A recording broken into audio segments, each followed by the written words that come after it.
Okay, I'd like to call to order the Town of Riverhead Industrial Development Agency's board meeting for February 7th, 2022, now 5:29 PM here in Riverhead Town Hall. I think our first item of business tonight is to consider our proposed agenda for this evening. You have it before you. Can I ask for a motion to, I propose that we accept this? I'll make the motion. I'll second. All right, all in favor? Aye. Duly approved. Our second item for tonight is the consideration of our minutes for December 2021's meeting. That's resolution 01-22.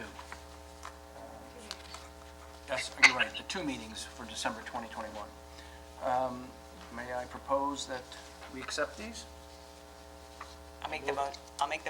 I'll second. All in favor? Aye. Aye, so approved. That brings us to our third item of business for tonight, which is correspondence. It's bond allocation. Tracy, do you want to brief us on that correspondence? Yes, annually, we are allocated a certain amount for bond allocation, and we receive correspondence that we are receiving an allocation of $658,084 for this year. All right. Thank you very much. I don't think there's anything we need to do with that at this time, correct?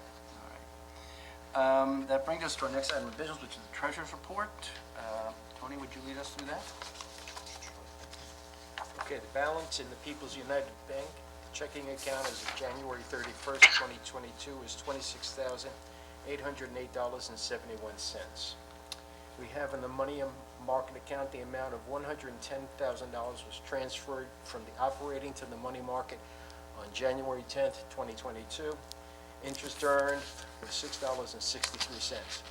The balance of the account on January 31st was $110,004.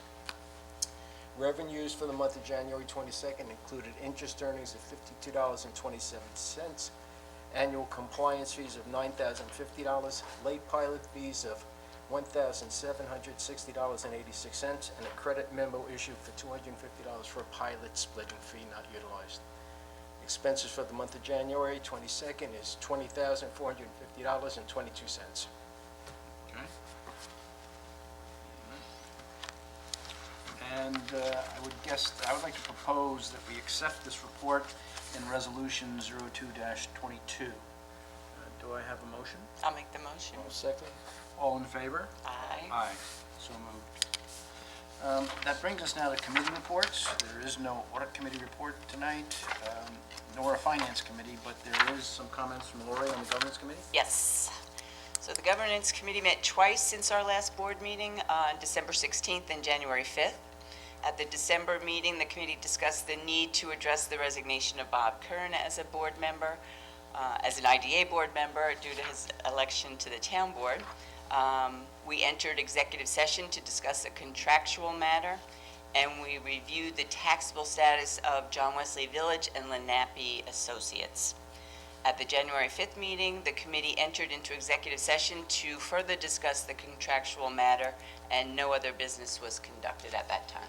Great, That's thank the you. report. Thank you.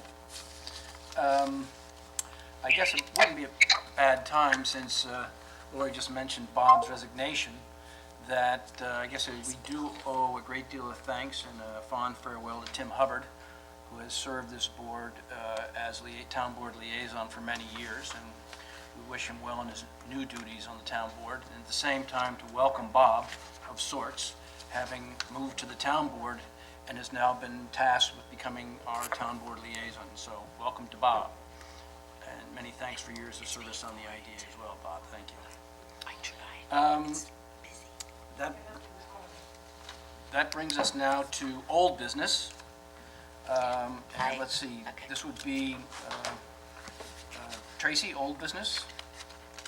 Yes, so in December, the board adopted, as does annually, a resolution to publish our meetings. But developments happened such that the meetings changed before it was published. And there's a new meeting schedule identifying the annual meeting to be the March meeting, and there was no January meeting. So this was probably, it's not going to be published till the 10th of February, but we needed to amend that resolution, ratify it. All right. Did you add another March meeting? Did you have to? That's always, we The put it second in one? always, Yeah, just in case, yeah. and we will need it. Yeah, you seen the schedule, Tony? Yeah, already seen the schedule, all right, could have a motion to, I'll make the motion to adopt Resolution 03-22. Tony? I'll second it. All in favor? Aye. So accepted. That brings us to new business. I guess first item would be 04-22, which is a consideration of engagement letters from the auditors. I take it you've had an opportunity to look at that. I'll make the motion. Okay, I'll second it. all in favor? Aye. Aye. Adopted. 05-22, which ratifies the purchase of a CDA tool from or with the MRB Group. Would have a motion to accept that? I'll make a motion. I will second. All in favor? Aye. Accepted. Resolution 06-22. This is a rather long-winded title, if I may say. Consideration of resolution authorizing the RIDA to execute a cross-access declaration and a covenants and access parking declaration and covenants in connection with the legal subdivision of the Browning Hotel Properties, Inc. facility into two separate lots and the amendment of the sale agreement, pilot agreement, and guarantee to divide the Browning Hotel Properties, Inc. Facility into two separate IDA facilities upon the approval of the subdivision by the town of Riverhead. Tracy, do you have any comments about that? So first I will note that there's a typo in the title, and that's been corrected, but not on your paper copies. Okay. And I'm going to let Bill explain the request to subdivide the properties. Bill? Sure. If you recall, Lee Browning has two hotels on that lot, a Hilton Garden Inn and a Marriott Residence Inn. At this point, he is looking to subdivide the lot into two separate lots. Each hotel will be on a separate lot. The town is requiring those two covenants and declarations so that there's parking for both facilities as well as ingress and egress for both hotels across the lot. So the first part of it is a condition to the subdivision is the IDA approving those two agreements that the town has required.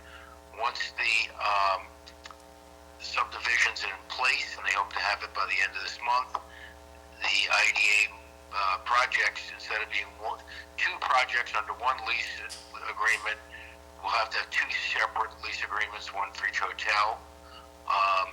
Also, I believe the pilot for the original hotel, the Hilton Garden Inn, is now at 100% taxation. There's no more benefits under that pilot, so we may actually terminate, unless there's some reason to keep it in the IDA's name that I'm not aware of, would probably terminate that project and deed it back to the company, just keeping the other hotel in the IDA's name until the end of the pilot. Okay. So no ownership changes, nothing else changes, nothing is extended, no benefits are extended. Nope. Yeah. Yes, right. No new benefits. It's just dividing it into two separate lots so we can have two separate, ownerships, and if required, take one of them out of the IDA's name now. Right. Because that was a two-phase project that we did with them. It may have some impact on our Paris reporting. We did eliminate the first phase out of Paris last reporting period. But as far as the amount of assessed value and taxation that will be reported, that will now be different. Right. As well as, I have to go back and look, but I believe the employment numbers were separated last year as well versus all on one card. So it may reduce the number of employees if we did not do that already. Charles, any comments? No, I think Bill stated accurately exactly what we're doing. Okay, fine. Two covenants. But when you're going to talk, we need to come up to it. Oh. Sorry.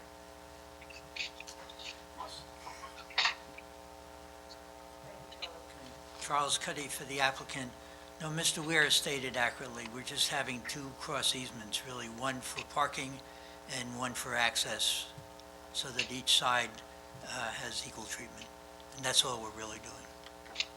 Thank you. Any other questions? No. Do I have a motion to accept this resolution? I'll make the motion. John, a second. All in favor?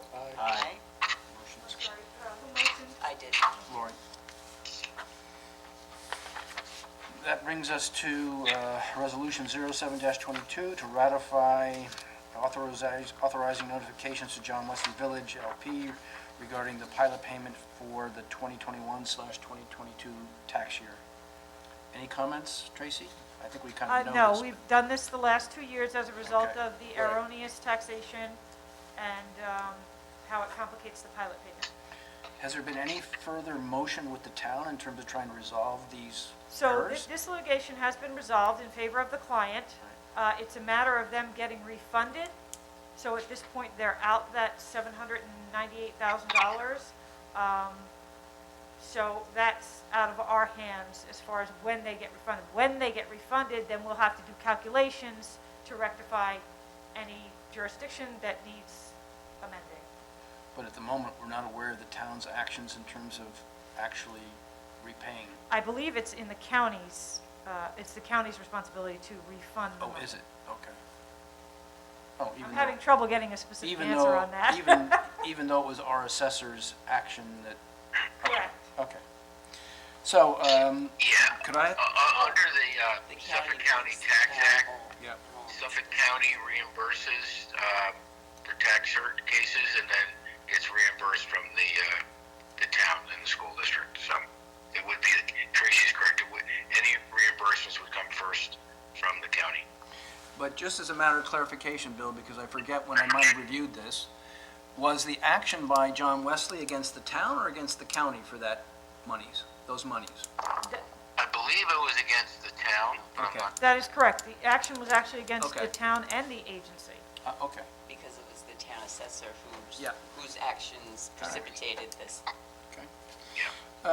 Well, with that, if there's no other further questions, can I have a motion to accept this resolution? Go ahead.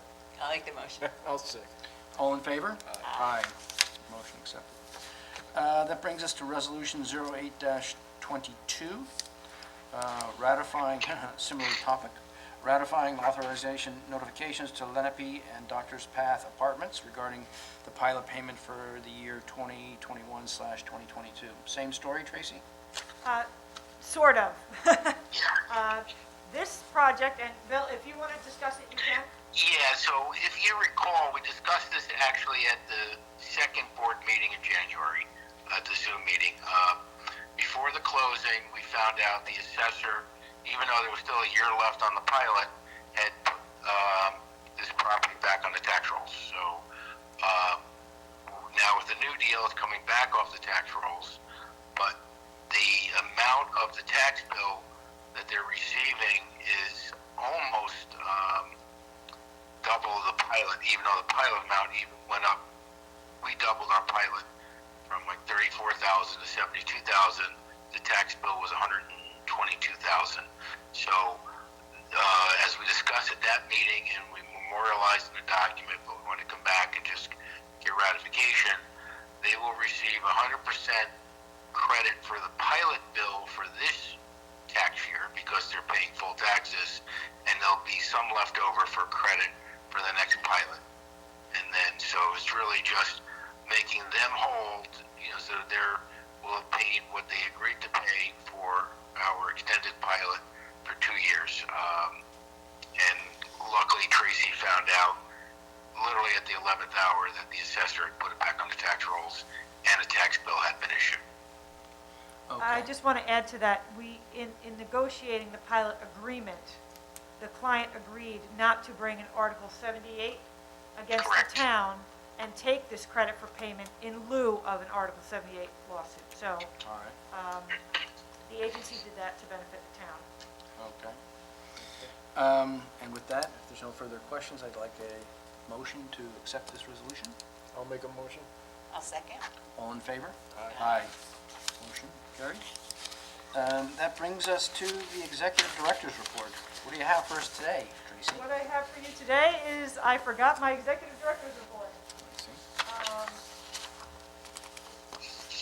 All the compliance reports have gone out. Okay. We started to receive them. The pilots all went out and were paid. The sales tax reports, reminders, were all sent to the companies, and they are clearly working on them because I'm getting phone calls for assistance. So that reporting's done. The audit, we've begun the audit for this year, and just seeing if I can pull it up. Status of projects. 48 Cromer is, we're working on the application for them. And 205, we've already held the public hearing, but we weren't prepared to come before this board for a final, as they were still going through site plan process with the town. Likely expect them at the next board meeting. And just some general operations in the office is that we're working on new prospects. Okay. I think that's it. Any questions? No? All right, thank you very much for the report. And with that, I would like to ask for a motion to adjourn this meeting. Bill, you don't have anything else, do you, Bill? No, I don't have anything else other than to say that Tracy's very active trying to bring in more transactions. Sorry. I'll make a motion to adjourn. I will second. All in favor? Aye. Aye. Motion to adjourn is agreed. 5:45. Good evening.